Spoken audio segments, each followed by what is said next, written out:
All right, so today we're going to take a deep dive into an excerpt from Paul Graham's How to Do Great Work. Yeah. It's a piece that came out in July of 2023.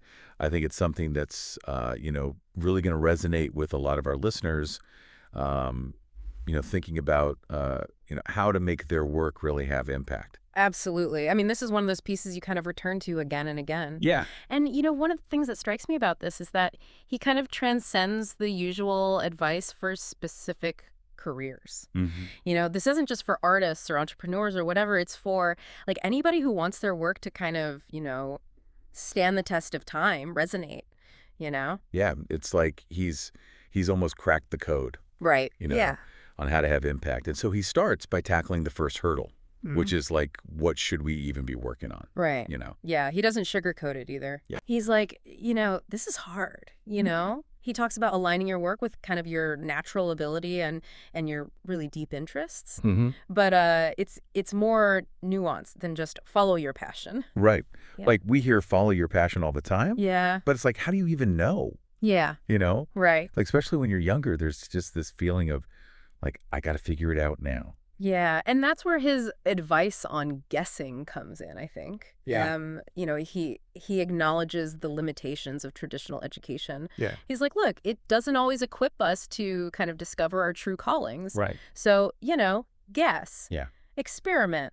Try things out. Be open to changing paths, all this kind of stuff. There's this quote that really stuck with me. He's like, what are you excessively curious about? Curious to a degree that would bore most other people. Right. That's what you're looking for. Yeah. Like lean into the weirdness.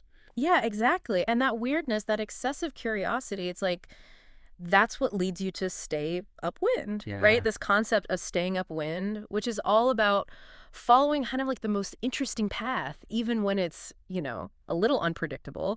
It's like a sailor adjusting their sails to catch the wind. Yeah. They're not like rigidly sticking to a set course. They're kind of responding to what's happening around them. Right. Yeah, I'm starting to see how this all ties together. Right. It's not about like finding a passion. It's about like nurturing the curiosity and letting it guide you. Exactly. Be open to new possibilities and trust that your curiosity will lead you where you need to be.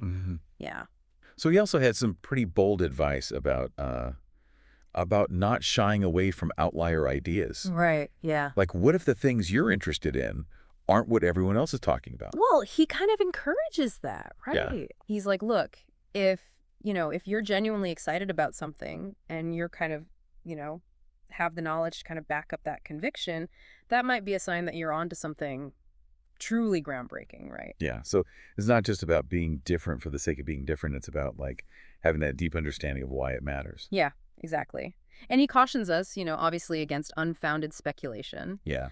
But, real expertise coupled with kind of, an unconventional idea can be really powerful. Okay. So this leads us to one of my favorite concepts from the excerpt, which is being earnest. Yeah. And he even calls it a superpower, which I love. Yeah. But like, what does that actually look like? Well, for Graham, it's really about intellectual honesty. Okay. A willingness to be wrong and really prioritizing substance over style. Okay. So it's about being genuine, Yeah. like both in the work itself Yeah. and how you approach it. Absolutely. It's about stripping away any pretense and just engaging with your work in a way that feels authentic to you. I remember him saying that nerds have an advantage here. Yeah, yeah. Because they're less concerned with appearances. Right. And they're more focused on the work itself. Right. If you think about like a nerd in Graham's sense, they're really diving deep into a subject, purely for the joy of understanding it. Yeah. Not for like external validation or status or anything like that. And this ties into his idea of informality. Yeah. It's not just about ditching suits and ties. Good. It's about like focusing on the essence of the work. Yeah. Cutting through all the noise, the distraction. Yes. Prioritizing substance over style. Yeah. And he argues that this allows us to kind of think more clearly. Yeah. To really get to the heart of the matter without getting bogged down in, superficialities. It makes you wonder how much energy we waste, like trying to fit into certain molds. Absolutely. Or meet these arbitrary standards when we could just be like channeling that energy into the work itself. Yeah, he challenges us to question those standards, right? Yeah. And really ask ourselves what truly matters. So he also talks about cultivating a positive outlook, especially when things get tough. Right. It's so easy to get discouraged, Totally. to feel like you're like hitting a wall. Yeah, he actually reframes the idea of struggle. Right. Like he compares it to running, right? Okay. It's natural to be out of breath when you're pushing your limits. Okay. The key is to distinguish between kind of what he calls good pain, Yeah. the kind that comes from stretching your abilities, versus bad pain, Yeah. the kind that signals you're actually doing damage to yourself. So how do you know? Yeah. How do you know if you're experiencing good pain or bad pain? Well, I think it often boils down to your level of engagement, right? Okay. If you're truly fascinated by what you're working on, even the difficult parts will feel rewarding on some level. Yeah. You're driven by this desire to understand, to figure things out, even if it's hard. Yeah. But if you're constantly feeling drained, resentful, burnt out, Mm-hmm. that might be a sign to kind of reevaluate. This reminds me of his point about procrastination, Right. especially like the kind that happens over years, not just days. Right, like we tell ourselves, oh, I'll get to that big project someday, Yeah. but then someday never comes. Right. It's like we're almost sleepwalking through our lives, Yeah. avoiding the things that truly matter to us. Yeah, it's really insidious It is. because it masquerades as busyness. Right. Like you might be working, Yeah. but you're not working on the things that have the potential to really lead to, great work. It's not just about being productive, it's about being productive in the right areas. Exactly. Yeah, Yeah. those areas that align with like, our deepest interests. He encourages us to regularly ask ourselves, am I working on what I most want to work on? Yeah. And if the answer is no, Yeah. it's time to make a change. It's a call to really reclaim our time, our energy, and direct them toward the things that truly matter. Okay, so which brings us to another intriguing concept. Yeah. The surprising value of unimportant problems. Right. He seems to suggest that we're often too quick to dismiss certain ideas. Yeah. Because they don't like fit our notions of what's worthy of our time. Right. We get caught up in what's, fashionable or prestigious, Yes. what we think will impress others. But Graham's like, no, be a little self-indulgent in following your curiosity, Yeah. even if it leads to problems that other people might think are trivial. It's like, don't be afraid to geek out on something, even if it seems like niche or obscure. Yeah, exactly. And never know. Right. Could lead to something truly groundbreaking. He even goes as far as to say, ask yourself, what would you work on? Just because it would be really interesting. Yeah. And the answer to that question, he argues, might actually hold the key to like unexpected breakthroughs and insights. Okay, so this ties into his belief that originality isn't about finding the answers. It's about asking the right questions. Right, yeah. He compares great questions to like partial discoveries in themselves. It's such a powerful way to think about it. Yeah. Like a truly insightful question can really change your whole perspective on something. Yeah. It opens up new avenues of exploration and understanding. I love the anecdote that he shares about his friend who applied this originality to the problem of dating. Yeah. Led to some pretty colorful results. Yeah, that's a perfect example of how originality isn't limited to specific fields. Right. It's a way of thinking. It's a way of approaching the world just with that sense of curiosity and a willingness to challenge the status quo. Okay, so how do we cultivate this habit of asking great questions? Yeah. Are there like practical techniques we can use to unlock that inner originality? Yeah, well, he offers a few suggestions. Okay. And they all kind of revolve around pushing ourselves beyond our comfort zones and embracing a sense of playfulness and exploration. Okay. So one thing he suggests is working on something that's slightly too difficult. Okay. Because like that's where the most interesting questions tend to emerge. Like intentionally putting yourself in a position where you have to learn and grow. Exactly, yeah. He also encourages us to talk and write about our interests. Okay. Yeah. Articulating our thoughts, even if it's just to ourselves, Yeah. can really help us kind of identify gaps in our understanding Yeah. and spark new lines of inquiry. Yeah, I love the suggestion about changing our context too. Yes. Both physically and intellectually. Yeah. It's like sometimes a change of scenery Right. or a new perspective can really help dislodge those mental blocks. Absolutely. Yeah. It's about disrupting your routine, kind of shaking things up a bit. He even talks about being promiscuously curious, Yeah. drawing analogies from, all sorts of different fields, Yeah. letting your mind wander across a wide range of topics. It's like cross-pollinating Yeah, ideas, you know? exactly. Letting them mingle. And those connections are often where the magic happens. Yeah. It's in those like unexpected juxtaposition, those moments of synthesis that truly original ideas are born. It's almost like he's encouraging us to be intellectual adventurers, Yeah, yeah. to like explore the unknown with a sense of wonder. And that sense of adventure is so essential to the entire process of doing great work. Yeah. It's about trusting that the journey itself is as important as the destination, Yeah. with all its twists and turns and unexpected discoveries. Yeah. And this brings us to a point that I think is really relevant for those who are maybe a little earlier in their journey. Yeah. Graham actually has some pretty thought-provoking insights about time, Okay. especially for younger folks who, maybe are feeling that pressure to kind of have it all figured out right now.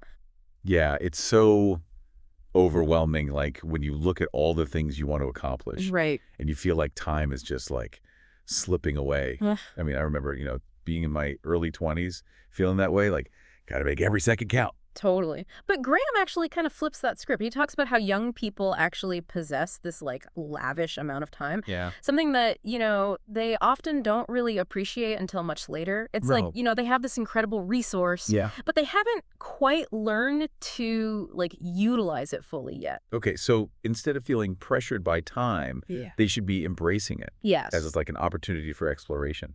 Exactly. He encourages them to use this time to become like freakishly good at something, even if it seems, frivolous or impractical at the time. It's like giving yourself permission to just dive deep into your interests, Yeah. to become a bit obsessed, even without worrying about the end goal. Right. And there's kind of a hidden advantage to this youthful inexperience, Yeah. Young people haven't been conditioned to just accept the status quo. Right. They're more likely to spot flaws or inconsistencies that others have just become accustomed to. Yeah, that's so true. It's like they're seeing the world with fresh eyes.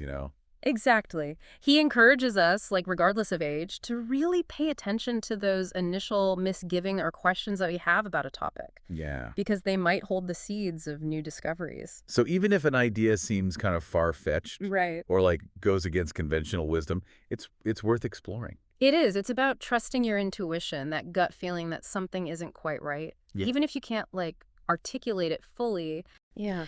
Those nagging doubts can be really valuable signposts pointing you towards areas that deserve further investigation. This makes me think about his point about breaking rules. Yeah. Especially when it comes to like challenging these established paradigms. Right. Like it's so easy to get stuck in a rut. Totally. To just accept things as they are without questioning them. Well, he argues that like truly groundbreaking ideas often seem radical or even heretical at first. Okay. They challenge the prevailing assumptions. Yeah.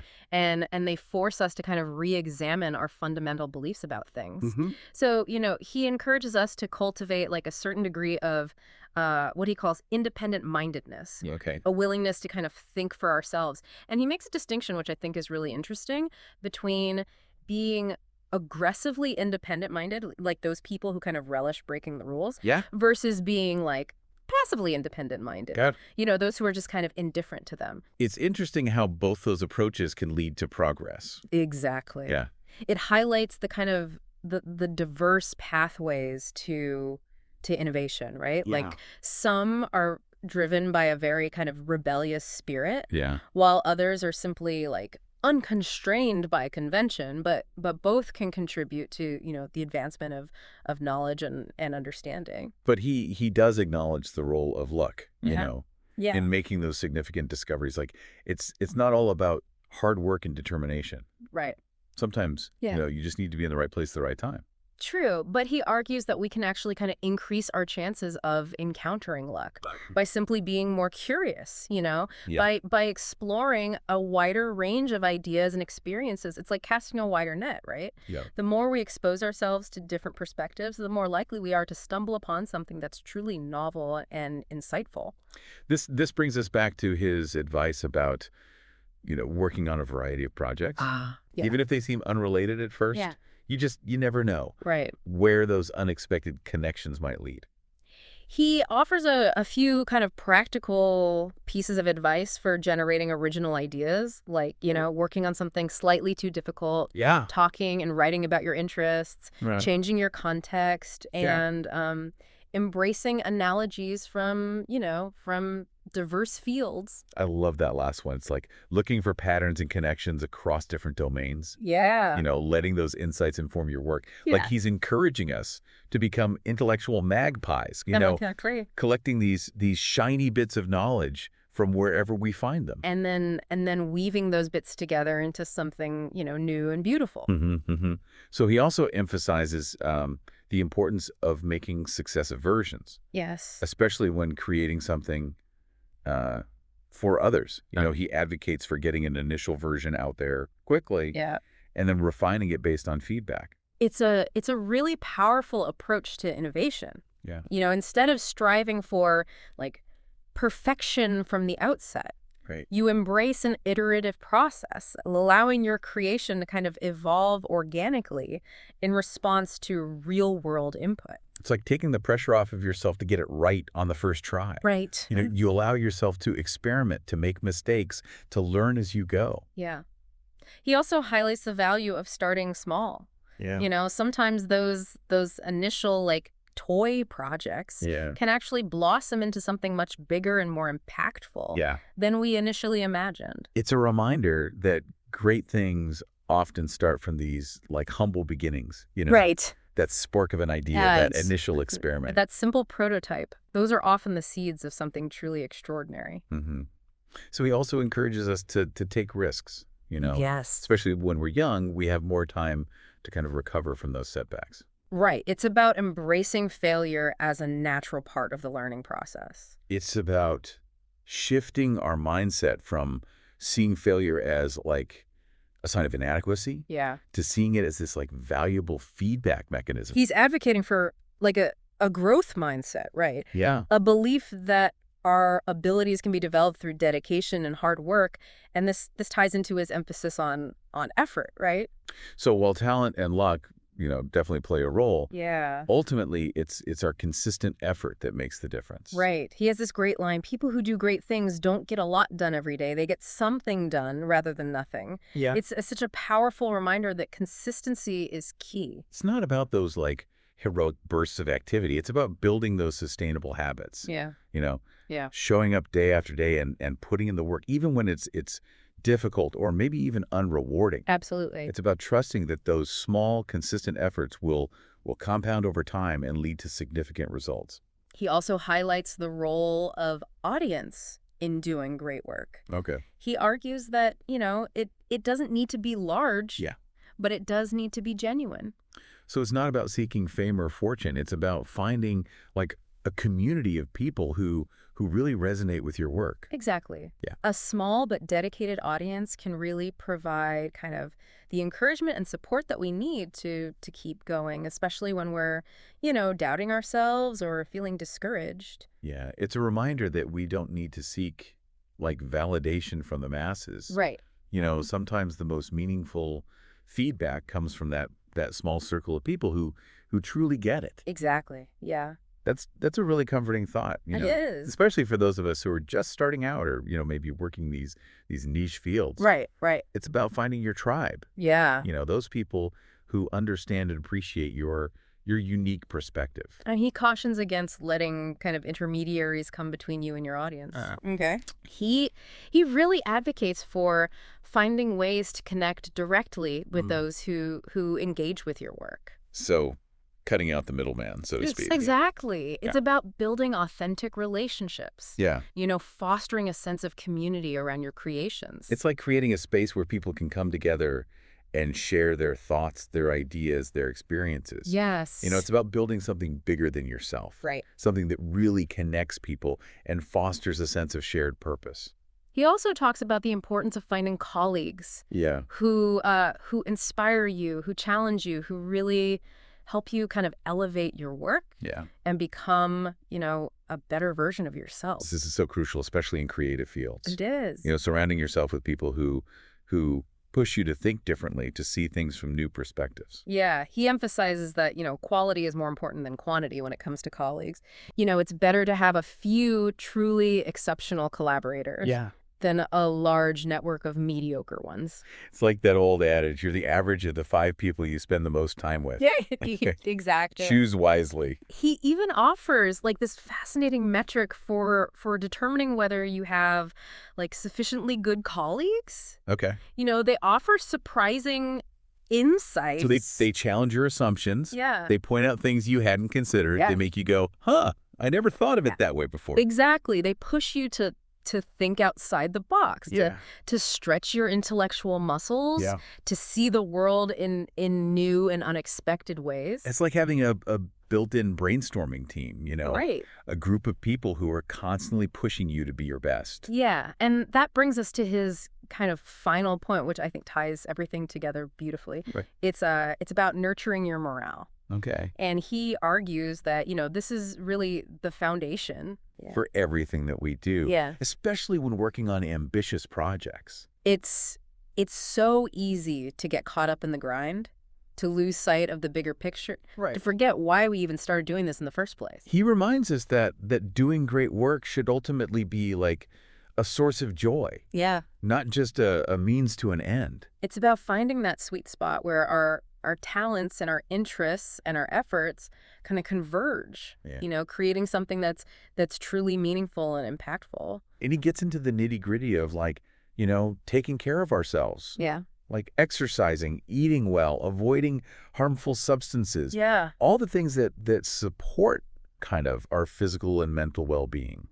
It's about recognizing that our mental and physical states are interconnected. Wow. We can't expect to do our best thinking if we're neglecting our physical health. Right. It's about finding that balance, Absolutely. nurturing both our bodies and minds, To create like the optimal conditions for doing great work. It's almost like treating yourself as your own most valuable asset. Yeah. Investing in your well-being is investing in your ability to create, to innovate, to make a meaningful contribution to the world. I love that. It's like we're all entrepreneurs in a sense, Yeah. responsible for cultivating our own potential. And that cultivation requires, attention, care, Yeah. a deep understanding of, our own needs and limitations. It's about being mindful of our energy levels, our emotional states, right. our physical limitations. It's about learning to like pace ourselves. Yeah.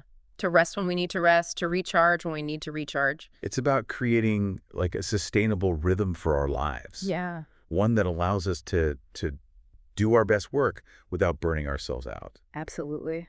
This makes me think of his advice about, choosing work that is pure, Right. that aligns with our deepest values and aspirations. Yeah. It's like finding that source of energy and inspiration within the work itself. He seems to suggest that the very difficulties inherent in doing great work Yeah. can actually be like a source of solace, Wow. a way to kind of transcend the mundane and connect with something larger than ourselves. It's like finding that flow state, Yeah. where you kind of lose yourself in the work, where time seems to melt away. Right. And you're just, completely absorbed in the challenge and the joy of creation. And that flow state, that sense of immersion can be incredibly restorative, Yeah. even when the work itself is quite demanding. It's like a form of active meditation, Yeah. a way of quieting the mind Yeah. and focusing all of our energy on a single point.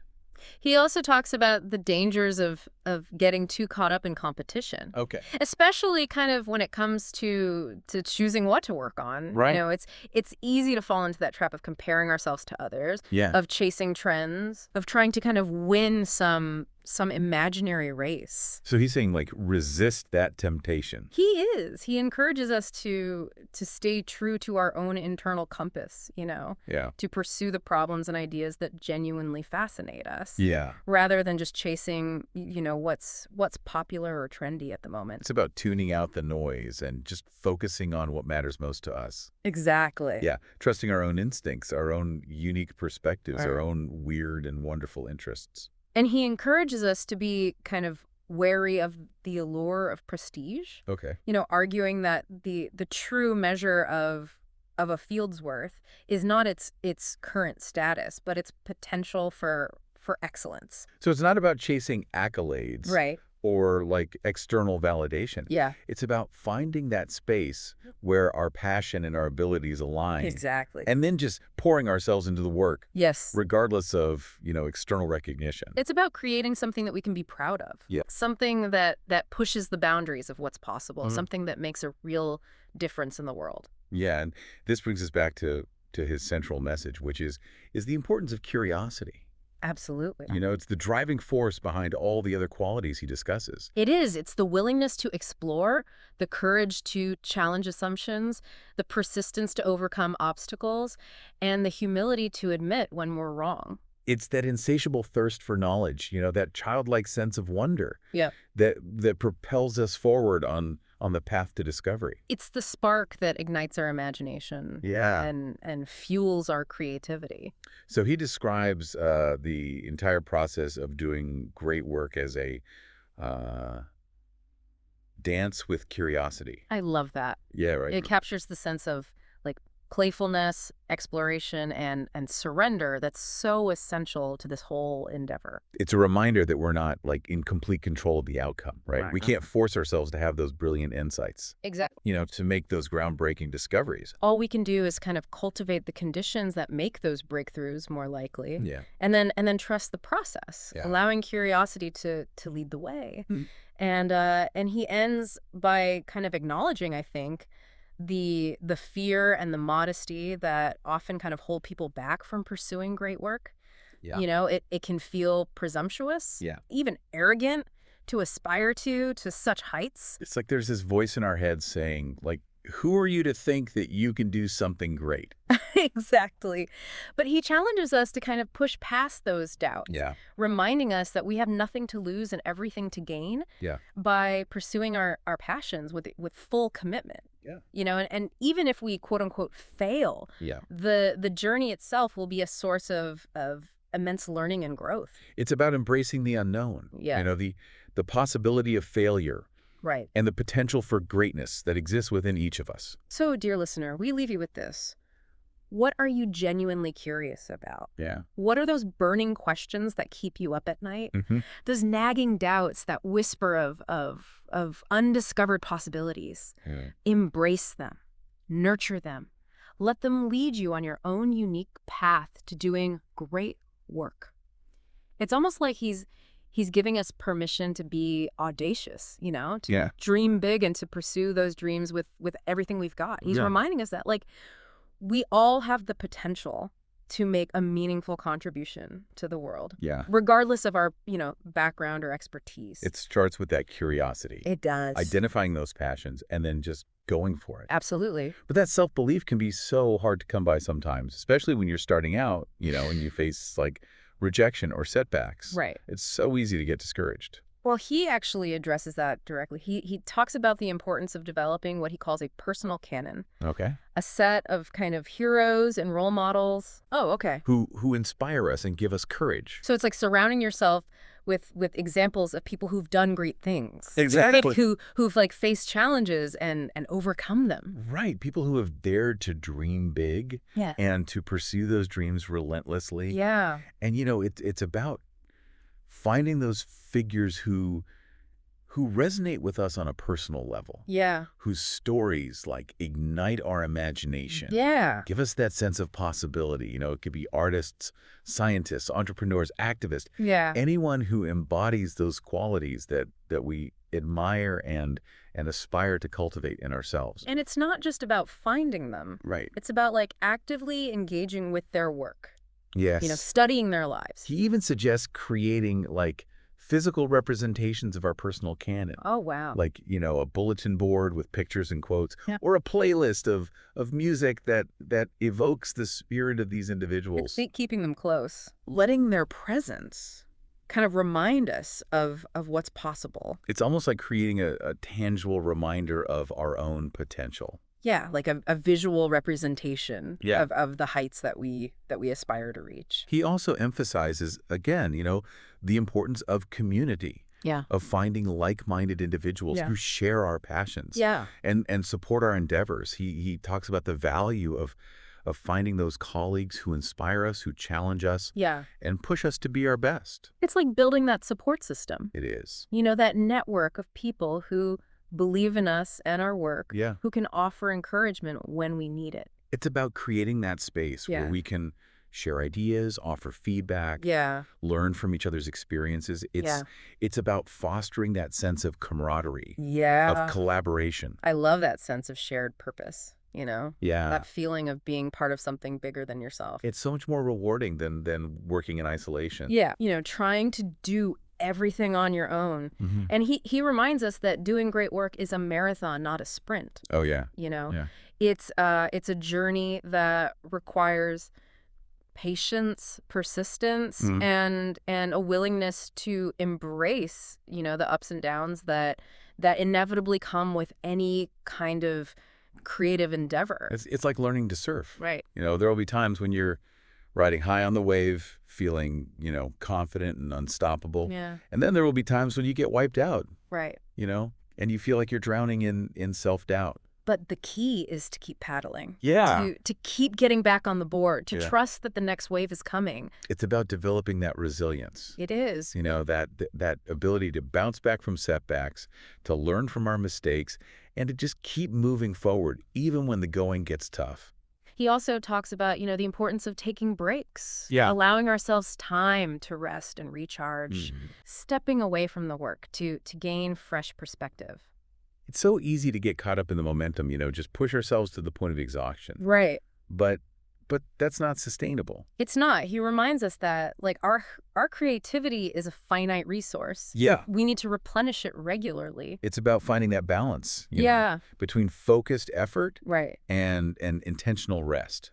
Recognizing that both are essential Yeah. for doing our best work. And then he encourages us to embrace the unknown, Yeah. to be open to unexpected discoveries, to trust that the journey itself will lead us where we need to be. It's about letting go of that need for control, Yeah. for certainty. It's about surrendering to the process, trusting that the very act of seeking, of exploring, of pushing ourselves beyond our comfort zones will lead to something meaningful, Yeah. something that expands our understanding and leaves a lasting impact on the world. So as we wrap up this deep dive into Paul Graham's How to Do Great Work, I'm curious to hear what resonated most with you. What insights are you going to take away from this? Well, I was particularly struck by his emphasis on curiosity, as the driving force behind all great work. Yeah. It's a reminder that our thirst for knowledge, our desire to understand, Yeah. is this powerful engine Yeah. for innovation and discovery. I love how he encourages us to embrace our unimportant problems,